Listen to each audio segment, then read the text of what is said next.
Today, let's talk about the issue of leaky roof tiles. There are many reasons behind this leakage problem. For this specific case, the tiles have shifted and slipped out of their grooves. Whenever there's heavy rain, water seeps through the gaps. Here, you can clearly see it. So how do we fix a leaky roof? You might immediately think of solutions, like using waterproofing, adhesive or mixing silica with mortar to cover the affected areas. These are temporary fixes, and in a few years, you'll have to repair it again. Some people opt to dismantle the roof tiles and replace them or enlarge the drainage system. However, even after redoing it, water can still seep through, especially during strong storms. Forget about those methods. Let me introduce you to a solution used by this man. Ong Ban-sun, he uses foam spray insulation to seal the underside of roof tiles. He carefully measured the temperature before and after applying the foam. You can see here, before spraying, the temperature was 63-64 degrees Celsius.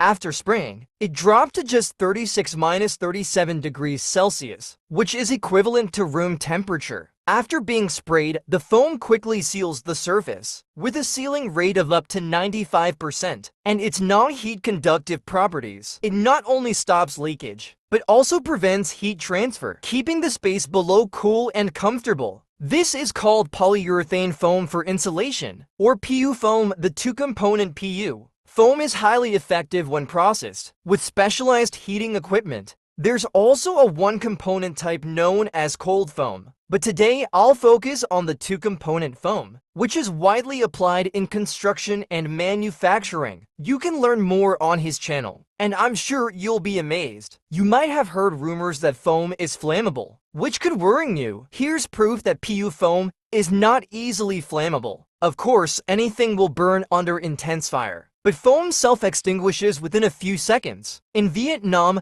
there are countless applications for this material. For instance, here's an example of foam being sprayed to insulate a water tank with impressive results. So why wait any longer to use it? Developed countries have been using this material for a long time, making foam an irreplaceable key material. If you still have questions, leave a comment, and our experts will assist you right away.